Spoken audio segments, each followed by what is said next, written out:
이상과 욕심을 착각하지 말라. 사람들은 이상과 욕심을 두고 착각한다. 이상은 생각할 수 있는 범위 안에서 가장 완전하다고 여겨지는 상태를 말하는데, 즉 자신이 할 수 없는 일을 배제하고 자신이 할 수 있는 것을 향해 나아가는 걸 뜻한다.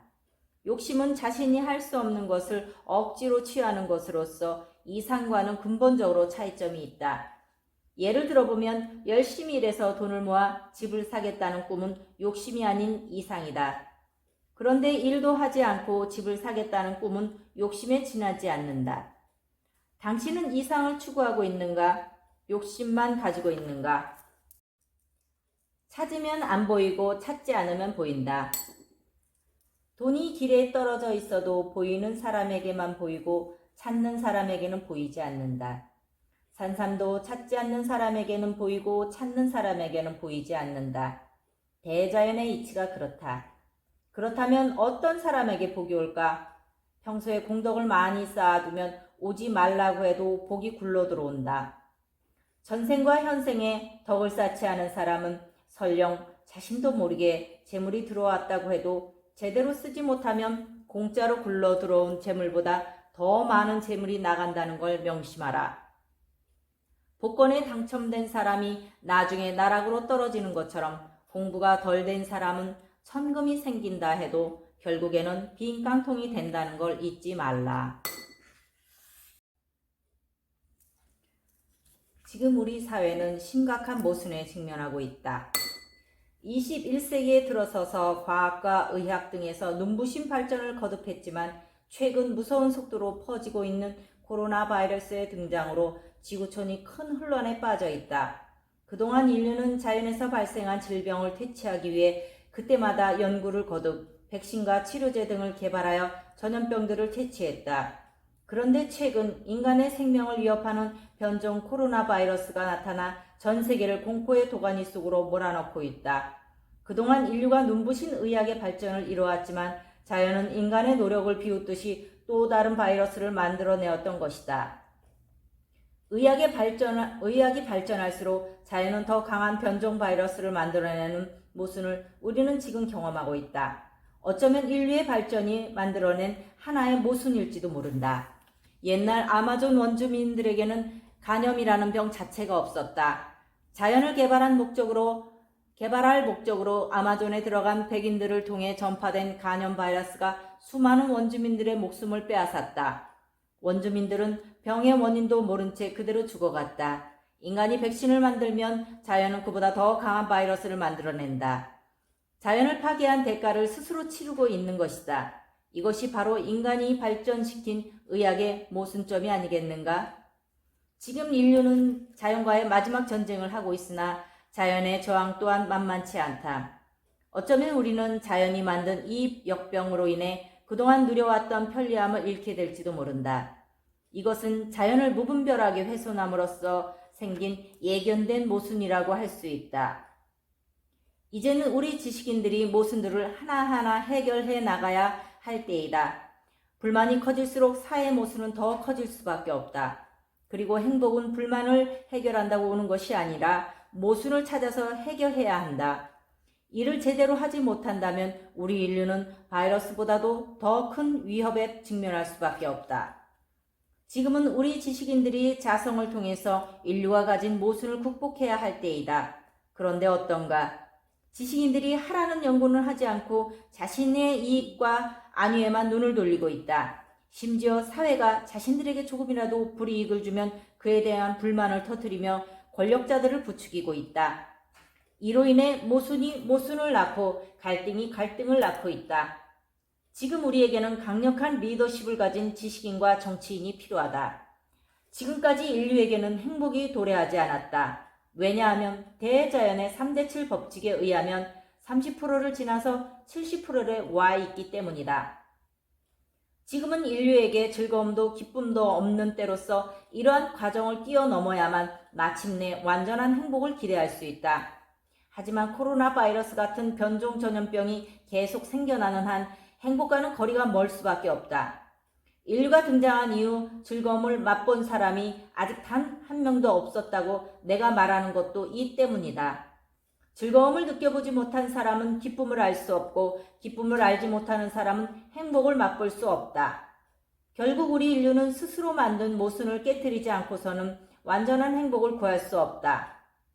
혹자는 내가 누리고 있는 즐거움이 모두에게 전이 되었으면 좋겠다고 말한다. 즐거움이 전이 되지만 그것이 곧 행복이 될 수는 없다. 인류가 지금껏 살면서 즐거웠던 일을 단 한 번도 일어나지 않았다. 그저 모두가 재미있게 산 것뿐이다. 지금 살면서 일어나는 건 재미있는 것이지 아직까지 진정한 행복은 일어나지 않았다는 뜻이다. 좋고 재미있는 것과 즐겁다는 것은 애초부터 그 차원이 다르다. 재미는 일어났다가 말다가 하지만 행복은 그렇지 않다. 오늘 즐거운 일이 있으면 내일 기쁨이 있고 기쁨이 있으면 이것이 곧 행복으로 가는 지름길이다. 좋다가 말다가 하는 건 행복이 아니라는 얘기다. 지금까지 우리는 좋은 것을 두고 행복이라고 착각했다. 그러다 보니 좋은 것에 대한 욕심과 집착을 버리지 못하고 온갖 모순 속에서 살아왔다. 행복은 재미있고 좋은 것이 아니라 마음에 영원한 안식을 얻는 것이다. 우리 인류가 영원한 행복을 얻으려면 먼저 자연을 가슴으로 품어 안아야 한다. 통찰하라. 대자연은 인연법을 수시로 가르쳐주고 있지만 어리석은 사람들은 그걸 모르고 살아간다. 더구나 실력이 없어 질량이 낮은 사람은 자신에게 다가온 천재 일우의 기회를 남에게 다 빼앗기고 있다. 그러므로 사람은 질량을 키우는 공부를 끊임없이 해야 한다. 지식인이 욕심내면 무식해진다. 지식인이 재물에 대한 욕심, 명예에 대한 욕심, 권력에 대한 욕심이 앞서면 판단력이 떨어져서 자신이 가야 할 길을 제대로 가지 못한다.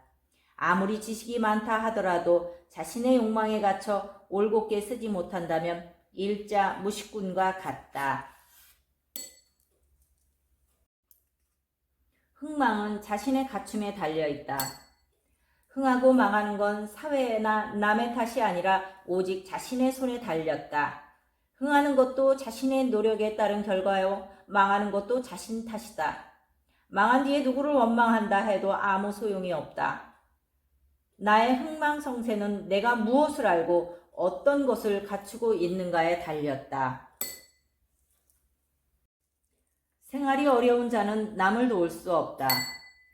가난한 이나 곤궁에 빠진 이는 절대로 남을 도울 수 없다. 제 코가 석자인데 어떻게 남을 도울 수 있겠는가. 생활이 어려운 이가 남을 도우면 힘든 기운을 주는 것이 되어서 상대방을 더욱 어렵게 만든다. 이런 이의 도움을 받지 말라. 당신이 더 어려워질 수 있다.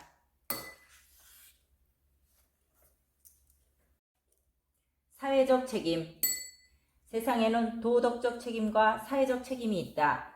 전자는 개인이 스스로 한 행위에 대해서 자타로부터 도덕성의 제재를 받아들이는 걸 말하고, 후자는 집단 이기주의로 인해 개인이 불이익을 당할 때 사회가 책임지는 것을 말한다. 개인이 저지른 행위는 도덕적으로 책임을 져야 마땅하지만 개인이 책임을 지지 못할 때 사회가 책임을 질 수밖에 없다는 것이 현대 사회의 모순이다. 그걸 잘 지적한 이야기가 있다. 미국의 한 노인이 배가 고파서 빵을 훔치다 법정에 섰다. 판사가 노인에게 물었다. 당신은 왜 빵을 훔쳤나요? 노인이 눈물을 흘리면서 말했다. 판사님, 3일 동안 아무것도 먹지 못해 너무 배가 고파서 빵을 훔쳤습니다. 잘못했습니다.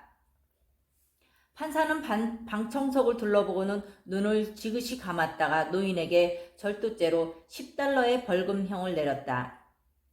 빵을 훔친 것은 명백한 도둑질이기 때문에 무죄를 선고할 수는 없었다. 당시 $10는 매우 큰 돈이었다. 배가 고파서 빵 한 개를 훔쳐 먹었는데 그 죗값치고는 너무 큰 돈이었다. 노인에게 돈이 있을 리 만무했고 벌금 대신 형을 살아야 했다. 그 순간 법정에 있던 방청객들이 술렁거렸다. 가엾은 노인에게 $10 벌금은 너무 가혹하다는 동정론이 일기 시작했다. 그때 갑자기 판사가 자리에서 일어나더니 지갑에서 $10를 꺼내고선 천천히 말을 이어나갔다. 벌금은 대신 내드리겠습니다. 저는 그동안 좋은 옷을 입고 맛있는 음식을 많이 먹었어요. 배고픈 노인에게 속죄하는 마음으로 내드리죠. 잠시 법정이 숙연해졌고 판사는 손에 든 모자를 방청객들에게 내밀었다. 노인은 여러분과 같은 마을에 살고 있습니다. 가엾게 여기신다면 노인을 위해 성금을 내주십시오. 노인이 법정을 나가면 또다시 빵을 훔치게 될 것입니다. 그러자 방청객들이 돈을 모자에 담기 시작했다. 이 판결은 미국 전역에 알려졌고 그 후 라이구어다 판사는 뉴욕 시장을 3번이나 연임했다. 시민들은 자비로운 판결을 내린 그를 기리기 위해 뉴욕의 공항 이름을 라구아디아로 지었다.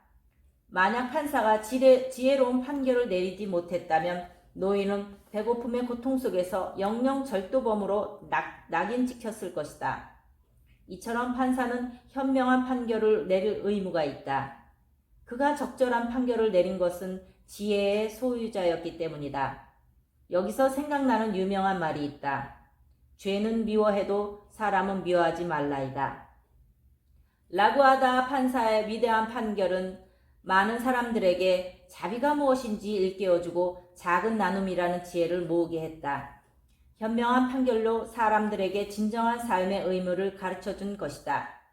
이기주의가 팽배한 세상에 사람들의 측은지심을 이끌어낸 그의 현명한 판결이 많은 것을 생각하게 한다.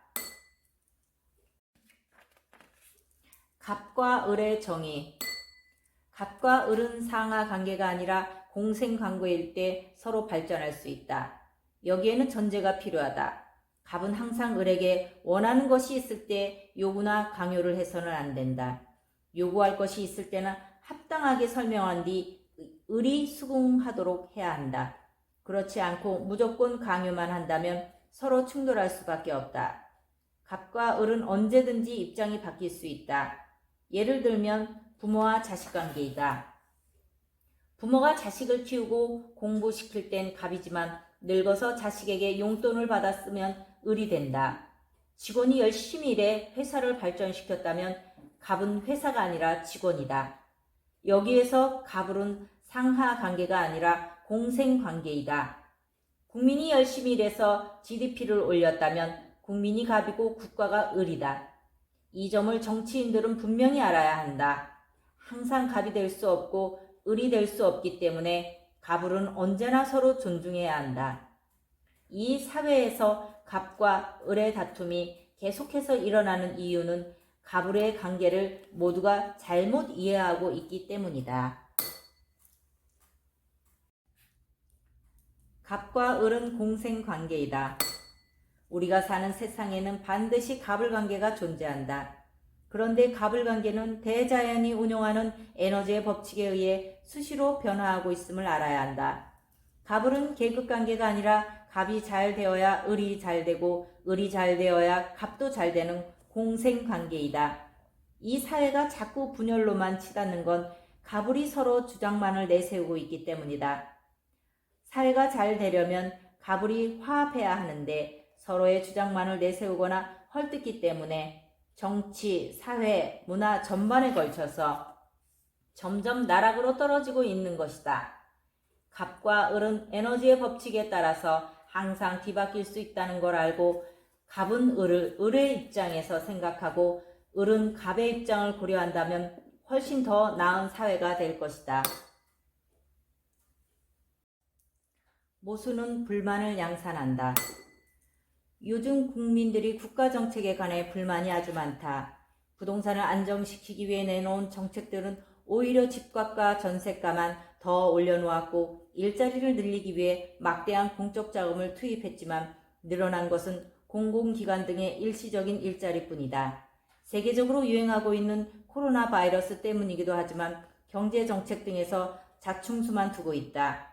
물론 잘못된 정책을 시행할 수도 있지만 정책이 잘못되었으면 이를 빨리 시정해야 하는데 그걸 인정하지 않고 뭉구적거리다가 실기하고 있다는 것이 더 큰 문제이다.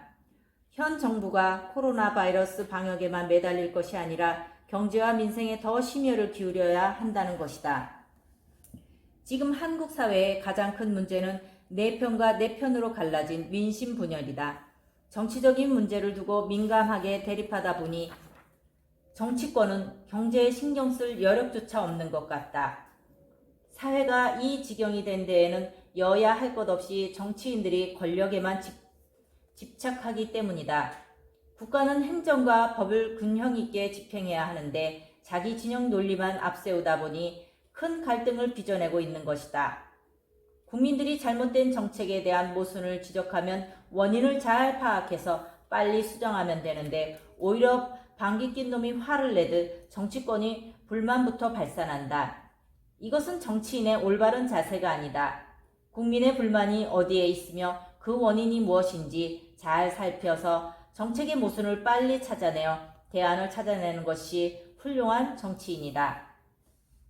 불만은 오직 불만만을 양산하기 때문에 나라가 엉뚱한 곳으로 흘러갈 수밖에 없다. 그렇다고 당장 눈앞의 불만을 덮기 위한 일시적인 정책은 모순과 의욕만을 증폭시킬 뿐이다. 사회의 모순을 바로잡아야만 국민들의 불만이 사라진다는 걸 우리 정치인들은 반드시 명심해야 한다.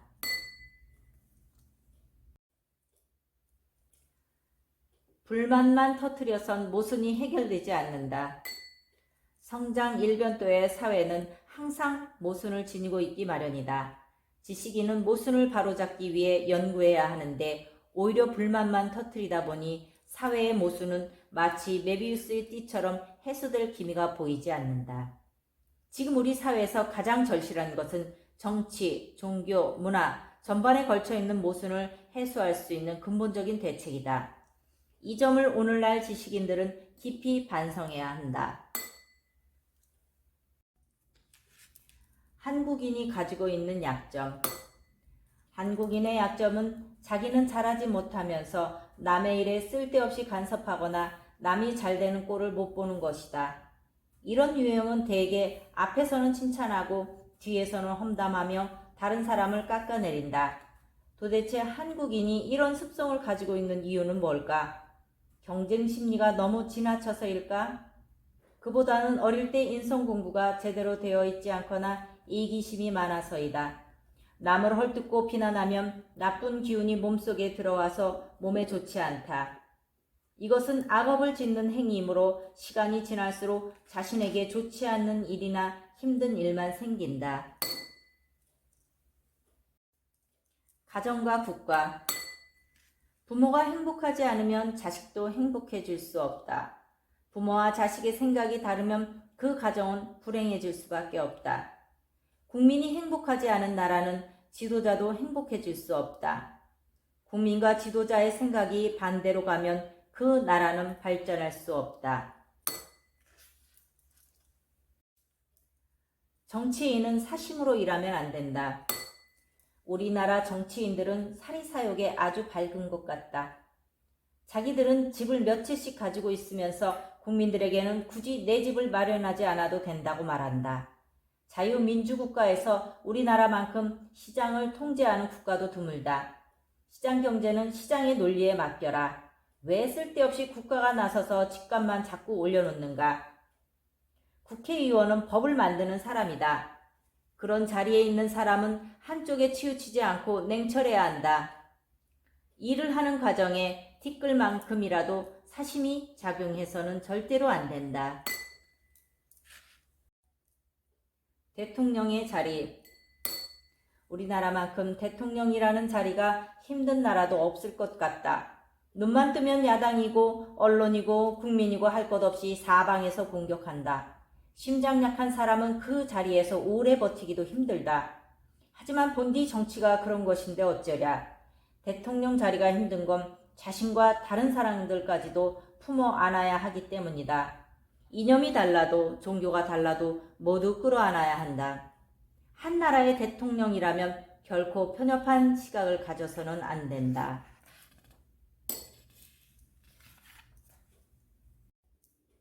어떤 사람이 국회의원이 되어야 하는가?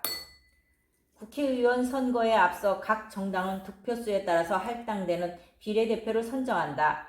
지난 21대 국회의원 선거에서 몇몇 정당이 30대 초반의 젊은이들을 비례대표 국회의원으로 만들었다.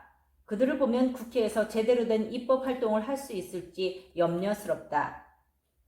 그들의 능력이 부족하다는 말이 아니라 기라성 같은 국회의원들 사이에서 소신을 제대로 펼칠 수 있을지 걱정스럽다는 얘기다.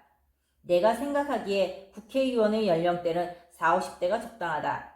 물론 젊은 국회의원이 초선에서 그치지 않고 계속 정치를 한다면 나라의 미래를 위해서 아주 좋을 것이다. 그런데 그들이 초선에 그치고 만다면 정당의 비례대표 선정은 20, 30대 청년들의 표를 의식한 포퓰리즘이 되고 말 것이다.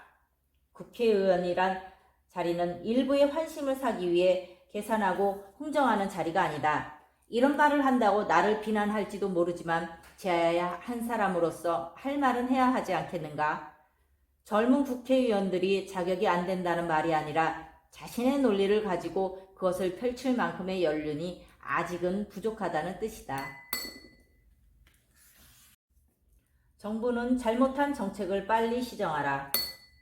코로나 바이러스 방역을 잘한다고 21대 총선에서 정부 여당이 압도적으로 승리했다. 그런데 요즘 부동산 정책과 관련하여 국민들의 원성이 자자하다. 정부의 정책이라는 것이 어떤 것은 잘하고 어떤 것은 잘못할 수도 있다. 언론과 국민이 정부의 잘못을 지적하는 것은 당연하다. 정부는 절대 국민과 싸워 이기려고 해서는 안 된다. 국민의 뜻을 살펴서 잘한 일은 더 잘하려고 노력하고 잘못된 일은 바로 시정하면 된다. 그런데 이상하게도 지금 정부는 잘못된 정책을 시정하는 것도 시간을 질질 끌다 실기하고 만다. 지나치게 우유부단하다. 시급함이 요구되는 정책은 하루빨리 시정하는 것이 진짜 국민을 위하는 정부다. 정부는 항상 깨어 있어야 한다. 누가 우리 국민에게 짐을 쥐었는가? 며칠 전 유튜브 강의를 하다가 나이 지긋한 어떤 분에게 질문을 던졌다. 지금 우리나라는 세계에서 가장 치욕적인 일을 겪고 있습니다. 선생님, 그게 어떤 일인지 알고 계십니까? 그분은 고개를 갸웃하다가 이런 말을 했다. 우리 국민들은 감염병 예방을 위해 마스크도 잘 쓰고 다니고 사회 규범도 잘 지키고 있는데요. 잘 모르겠습니다. 그렇죠. 우리 국민들은 참 착합니다. 국가가 시키는 일이라면 IMF 때도 장롱 속의 금반지를 가지고 와서 달러를 샀지요. 세계적으로 이런 국민들 정말 보기 힘들어요. 더구나 전 세계가 코로나로 난리인데 국민들이 합심 단결하여 방역한 덕분에 선방하고 있습니다. 그런데 세계적으로 치욕적인 것이 딱 하나 있습니다. 그게 뭘까요? 그분은 계속 모르겠다는 듯 고개를 가로저었다. 그 모습을 보며 나는 실망했다. 이렇게 국내 정세에 어두운가 하는 아쉬움이 들었다. 바로 전직 대통령 두 분이 지금 감옥에 갇혀 있다는 것입니다. 그분과 청중들은 그제야 내 말을 이해했다. 치욕도 이런 치욕이 어디 있습니까? 우리 국민이 직접 뽑았던 이 나라의 대통령이 그것도 2명씩이나 차가운 감옥에 있으니 말입니다. 국민의 한 사람으로서 부끄럽지 않습니까? 청중들은 내 말을 듣고 고개를 끄덕였다. 어쨌든 이 나라의 대통령까지 지냈던 사람들이 수십 년의 형을 받고 감옥에 있다는 사실 자체가 부끄럽다. 이는 나라에도 엄청난 손실임에 분명하다. 그런데 문제는 국민들이 너무 무감각하다는 것이다. 사람은 망각의 동물이라고 한다. 아무리 힘들고 어려운 일도 세월이 지나면 아스만 기억이 되어 그리 심각하게 여기지 않는다. 하지만 우리에겐 지워야 할 역사가 있고 잊지 말아야 할 역사가 분명히 있다. 36년간의 일제 식민지배, 6.25 전쟁, 4.19와 5.16, 광주 민주화 운동, IMF 등 역사의 격변기를 겪으면서도 경제 대국이 될 수 있었던 건 정치인들의 힘이 아니라 우리 국민들의 저력 덕분이다. 두 전직 대통령이 감옥에 있다는 건 정말 치욕이다. 물론 범죄를 저지르면 대통령도 용서받지 못하는 청렴한 국가라는 사실을 전 세계에 보여줌과 동시에 부정부패가 만연했던 어두운 과거를 사실 그대로 보여주고 있음은 틀림없다. 내가 왈가왈부할 얘기는 아니지만 여기에는 정치적인 이유도 다분히 깔려있다. 하지만 지금은 미래를 위해 화합해야 한다는 사실만은 분명하다. 지금 우리는 앞으로 나아가야만 한다. 과거에 집착하는 정책은 더 이상 발전을 기대할 수 없다. 두 전직 대통령이 지은 업은 스스로 안고 가야 할 문제이지만 우리 국민들도 전직 대통령의 짐을 함께 짊어지고 있다는 점을 정치인권이 알고 있어야 한다. 너희가 사람이냐 짐승이냐? 요즘 살인이나 반인류적인 범죄를 저지른 인간에 관한 뉴스가 종종 흘러나온다. 그때마다 우리는 인간도 아니다 라는 말을 한다. 여기에는 의미심장한 속뜻이 숨어 있는데 만약 인간이 아니라면 그는 뭔가? 개인가? 양인가? 소인가? 주인을 보면 개도 꼬리를 흔들고 소도 주인을 알아본다. 그렇다면 사람을 죽인 그는 외계인일까? 분명한 사실은 그들도 인간의 몸에서 태어난 사람인데 짐승보다도 못한 범죄를 저질렀다는 것이다. 사람을 뜻하는 인자는 두 사람이 등을 맞대고 있는 형상이다. 서로가 의지하고 화합하면서 행복하게 함께 살아야 가라는 의미를 담고 있다. 그런데 어떤가? 지금 세상은 자신의 이익을 위해서는 언제든지 남을 희생시켜도 된다는 이기주의가 만연해 있다. 개인이 성장하고 발전하려면 어느 정도의 개인주의는 허용되어야 한다. 그런데 다들 개인주의와 이기주의를 혼돈하고 있다.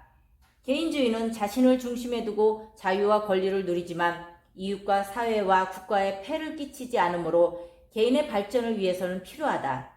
그렇지만 이기주의는 근본적으로 다르다.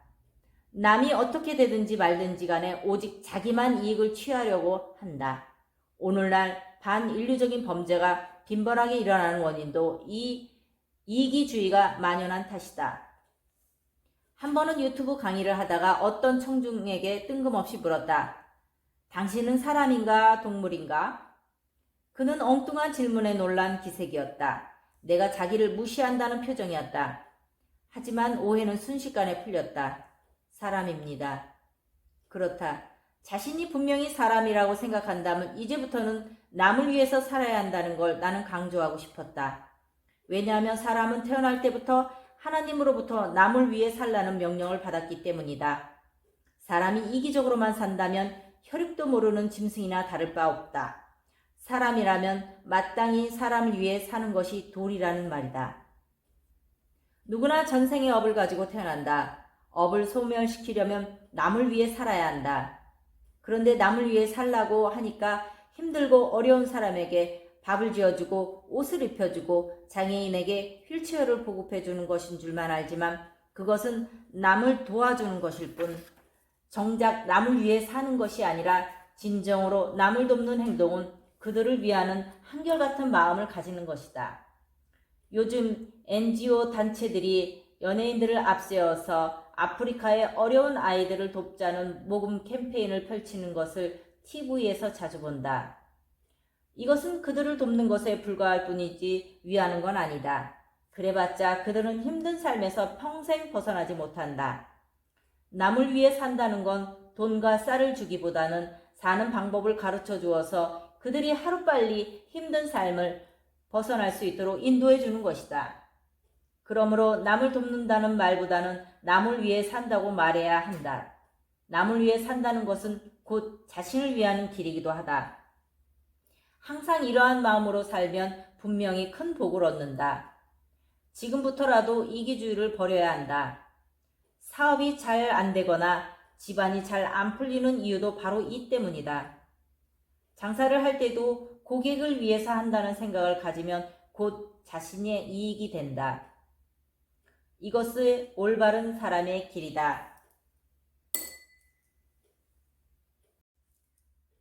상속세는 반드시 내야 한다. 얼마 전 나이 지긋한 어떤 분이 나를 찾아와서 고민을 심각하게 털어놓은 적이 있다. 연세가 80이었는데 가난한 집안에서 태어나 초등학교를 졸업하고 생활정선에 뛰어들어 갖은 고생 끝에 회사를 창업한 뒤 성공하여 많은 돈을 모았다고 했다. 자녀로는 결혼한 세 딸과 늦둥이 아들이 있는데 아들은 외국에서 공부를 하고 있다고 했다. 이제 기력이 많이 떨어져서 사위에게 회사를 물려주고 남은 재산은 정리하여 아들에게 상가 건물을, 딸에게는 재산을 증여하고 자신은 여생을 위해 100억 원 정도를 가지고 있다고 했다. 물론 그 과정에서 상당한 액수의 세금을 납부했다고 덧붙였다.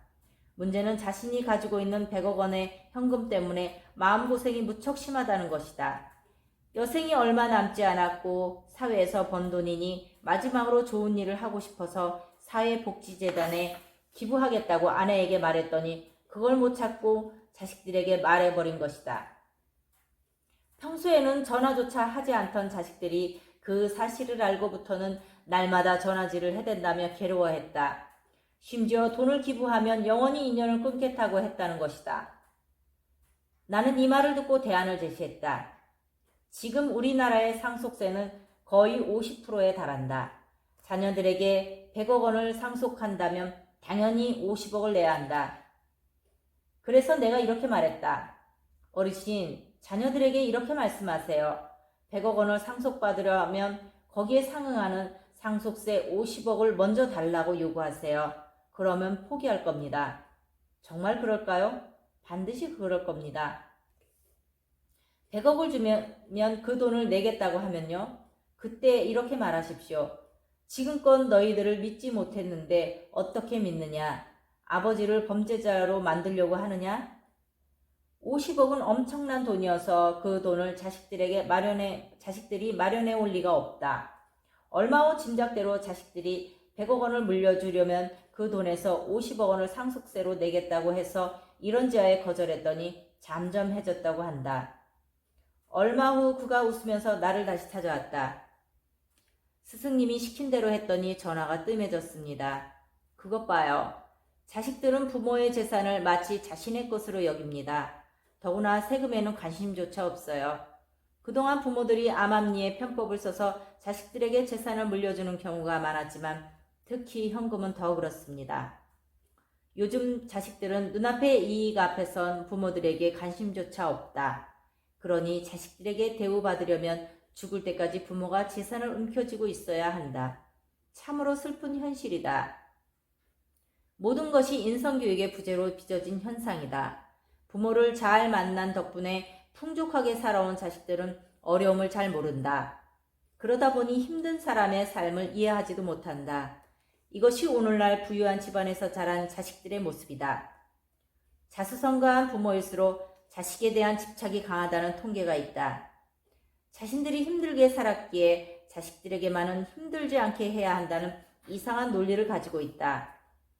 그런다고 해서 자식들이 바르게 성장하지 않는다. 부모는 자식을 대학까지만 공부시켜주면 그만이다. 나머지는 그들의 몫이다. 이것이 전대되지 않는 한 유산을 물려준들 오래가지 않을 것이다. 힘들게 돈을 벌어본 사람만이 돈의 소중함을 안다. 풍족하게 살아온 자식들의 돈을 소중함을 알기나 할까? 요즘 재산 문제로 부모와 자식 간의 연이 끊어지거나 심지어 부모에게 폭력을 행사하는 일이 비일비재하게 발생한다. 이런 것을 보면 자녀의 인성교육을 소홀히 해서는 안 된다. 품 안에 있을 때 자식이지 품을 떠나면 자식이 아니다라는 말이 있다. 부모들이 홀로서기를 했듯이 자식들도 홀로 설 수 있도록 곁에서 약간의 지원만 해주면 된다. 그리고 나머지는 자식들이 스스로 하도록 해야 한다. 부모의 재산은 자식들의 것이 아니므로 유산을 물려받으려면 당연히 국가에 상속세를 내야 한다. 이젠 우리도 상속세에 대한 잘못된 인식을 뜯어고쳐야 한다. 그래야 부잣집 자식들도 삶에 대한 태도가 달라질 것이다. 정치는 건달이 한다. 정치는 아무나 할 수 없다. 그럼 누가 해야 할까? 원래 정치는 건달이 하는 것이다. 옛날 김두한도 건달이었지만 2번이나 국회의원을 지냈다.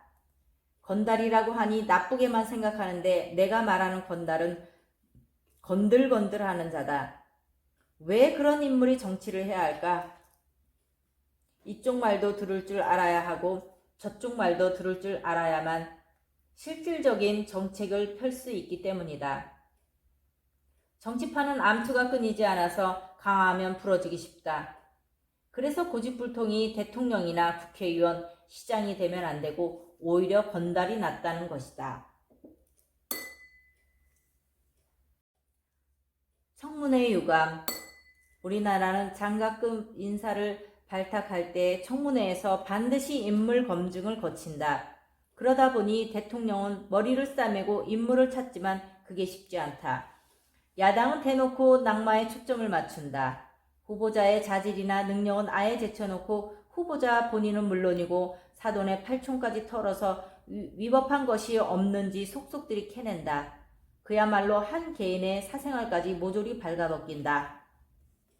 이런 상황이니 장관 한번 데려다 평생 쌓아온 명성과 업적이 하루아침에 나락으로 떨어지기도 한다. 사실 털어서 먼지 안 나오는 사람은 없다. 과연 이게 옳은 청문회일까? 이래서야 능력 있는 인물이 발탁될 수 있겠는가? 설령 청문회를 통과한다 할지라도 사생활과 가족 문제까지 온 국민 앞에 다 까발려진 마당에 제대로 된 정책을 펼치기도 힘들다. 아무리 생각해도 우리나라의 청문회 제도는 문제가 있다. 이참에 인사청문회 방식을 좀 바꿔보면 어떨까? 우리나라 속담에 속지 말라. 지금부터 재미있는 이야기를 하나 들려줄까 한다. 옛날부터 전해오는 우리나라 속담들을 살펴보면 희한하게도 좋은 내용은 없고 한결같이 힘들고 안 좋은 내용이 너무 많다. 대개 속담은 민족성하고도 깊은 연관이 있는데 나이 드신 분들은 자식들에게 꼭 속담을 갖다 붙여서 말한다. 그 중에서도 가지 많은 나무에 바람 잘 날 없다는 것과 열 손가락 깨물어 아프지 않은 손가락이 없다는 것을 예로 들어보자. 이 속담은 한국전쟁 후인 1953년부터 1963년까지 베이비붐 시대에 특히 유행했다. 전쟁 후라서 힘들고 어려운 시기였지만 부모들은 자식을 많이 낳았다. 부모의 마음은 자식들이 모두 잘 자라기를 바라지만 개중에는 몸이 아프거나 장애를 가진 자식들이 간혹 있었다. 그 당시 우리 부모들은 자식들을 먹여 살리기 위해서 뼈 빠지게 일했으나 하루 벌어 하루 먹기도 힘들었다. 게다가 당시만 해도 결핵과 장티푸스, 콜레라 같은 전염병이 많이 유행하여 자식을 일찍 떠나보내는 일도 많았다. 그럴 때마다 부모는 가슴이 미어지는 슬픔을 경험해야 했다. 그런 이유로 백일이나 돌잔치가 집안의 중요한 잔치가 되었다. 불과 50여 년 전 우리 부모님들이 겪었던 일들이다. 그런데 요즘 사람들에게 호랑이 담배 필 적의 이야기를 한다면 이해할까? 이런 소리를 자식들에게 했다가는 오히려 핀잔을 듣기 쉽다. 자식을 낳았으면 잘 키우는 것도 부모의 몫이다. 그렇지 못하면 자식들이 이렇게 키울 거면 뭐하러 낳았어? 하고 달려들 수도 있다. 이런 소리를 들으면 억장이 무너지겠지만 그러나 어쩌랴, 이것도 자신의 복이다. 그러니 자식도 자신의 질량에 맞게 낳아서 잘 길러야 한다.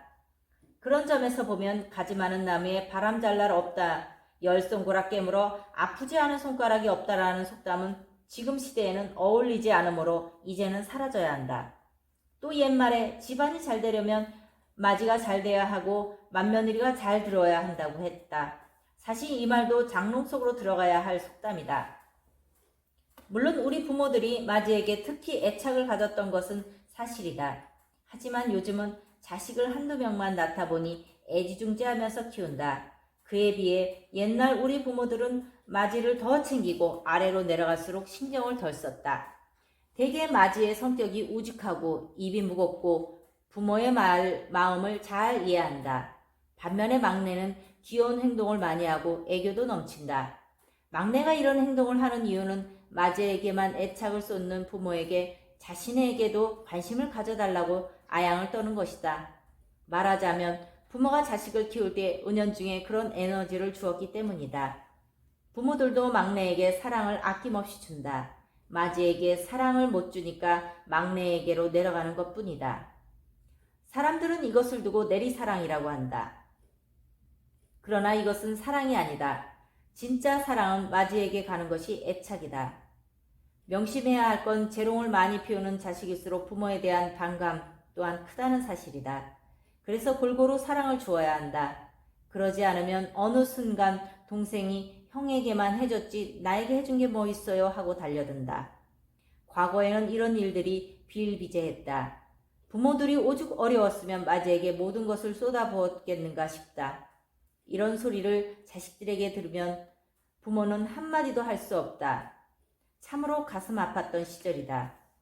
특히 우리 부모들은 맞이에게는 쓴소리를 아끼고 오히려 눈치를 보는 경향이 많았다.